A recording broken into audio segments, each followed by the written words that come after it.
দীর্ঘদিনের অপেক্ষার অবসান অবশেষে রায়গঞ্জবাসীর সুবিধার্থে আনুষ্ঠানিকভাবে চালু হলো নতুন আধার সেবা কেন্দ্র। বুধবার রায়গঞ্জে বিএসএনএল অফিস প্রাঙ্গণে এই আধার সেবা কেন্দ্রের ফিতে কেটে ও প্রদীপ জ্বালিয়ে শুভ উদ্বোধন করা হয়।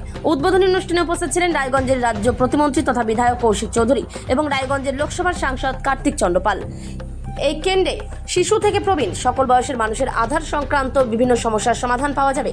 নতুন আধার কার্ড তৈরি, বায়োমেট্রিক ও আঙুলের ছাপ আপডেট, ঠিকানা পরিবর্তন, মোবাইল নম্বর লিঙ্ক কিংবা আধার ডিঅ্যাক্টিভেশন সংক্রান্ত জটিলতার মতো একাধিক পরিষেবা মিলবে একই ছাদের তলায়।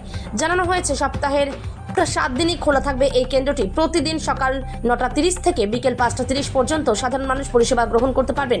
কেন্দ্রটিতে প্রতিদিন প্রায় 500 জন মানুষকে পরিষেবা দেওয়ার সক্ষমতা রয়েছে। ইতিপূর্বে আধার কার্ডের কাজের জন্য ব্যাংক বা ডাকঘরে ঘন্টার পর ঘন্টা লম্বা লাইনে দাঁড়িয়ে চরম ভোগান্তির শিকার হতে হতো সাধারণ মানুষকে, বিশেষ করে প্রবীণ নাগরিকদের। সেই সমস্যা দূর করতেই এই উদ্যোগ। অনুপ জয়সওয়ালের রিপোর্ট, বিগ নিউজ বাংলা।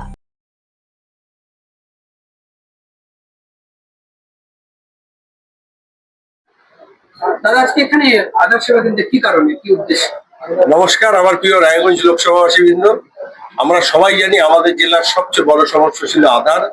বিভিন্ন পোস্ট অফিস, ব্যাংকে মানুষ রাতের পর রাত, দিনের পর দিন দাঁড়িয়েছিল, কিন্তু এর মূল সমস্যা ছিল অন্য। কারণ আমাদের যাদের আধার দরকার, যারা আমাদের দেশের নাগরিক, সেই ক্ষেত্রে তারা আধারের সুযোগ না পেয়ে বহিরাগত রোহিঙ্গারা এই সুযোগটা নিচ্ছিল। তাই কেন্দ্র সরকারের থেকে এই আধার নিয়ে পশ্চিমবঙ্গের বিভিন্ন ক্ষেত্রে রেস্ট্রিকশন ছিল, বিশেষ করে বর্ডার এরিয়ার ক্ষেত্রে।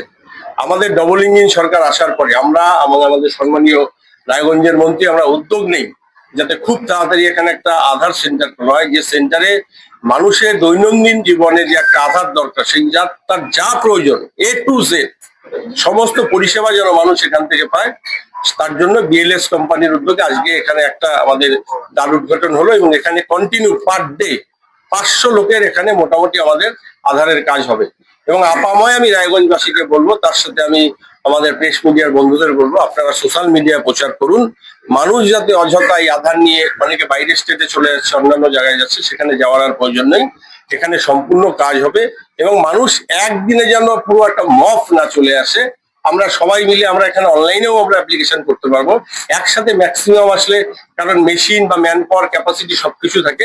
ধীরে ধীরে হয়ে যাবে যাদের আগে প্রয়োজন। আর আমরা অবশ্যই, আমাদের প্রচুর সিনিয়র সিটিজেন রয়েছে যাদের থাম্ব নিয়ে সমস্যা হচ্ছে, সেই ক্ষেত্রে তাদেরকে আমরা প্রায়োরিটি দিতে বলবো। বাকি আস্তে আস্তে আপনারা করুন। আমরা তাছাড়াও বলেছি, যেহেতু আমাদের এই জেলার ভৌগোলিক পরিস্থিতি একটু অন্যরকম, সেই ক্ষেত্রে আরো অন্যান্য জায়গায় যদি খোলা যায় সেই চেষ্টা আমরা করছি। আধার সেন্টার গুলিতে একটা প্রবলেম থাকে, যেটা হচ্ছে দালাল চক্র। সেটা আটকানোর জন্য কোনো ব্যবস্থা থাকছে, কিছু ভাবছেন আপনারা? অবশ্যই কোনোভাবে দালাল চক্র যাতে না থাকে তার জন্য এখানে যারা আধিকারিক রয়েছেন তাদেরকে আমি বলেছি। আমিও আমাদের সম্মানীয় মন্ত্রী, আমরা পুলিশ প্রশাসনকে বলবো সুন্দর একটা সিস্টেমেটিক উপায় যাতে এখানে হয়, কোনো রকম দালাল না, জিরো টলারেন্স নীতি। সেটা আমাদের প্রধানমন্ত্রী যেটা বলেছেন, আমাদের মুখ্যমন্ত্রী যেটা বলেছেন, সেই নীতিতে এখানে কাজ হবে। দাঁড়িয়ে থাকাটা একটা বিরাট প্রবলেম। দীর্ঘক্ষণ মানুষ লাইন ধরে থাকে, দিনে রোদে গরমে বৃষ্টিতে, কি ব্যবস্থা? অবশ্যই এখানে ব্যবস্থা নেওয়া হবে, এখানে সেট করা হবে এবং বসার জন্য চেয়ারের ব্যবস্থা করা হবে এবং সাথে পানীয় জলেরও ব্যবস্থা করা হবে।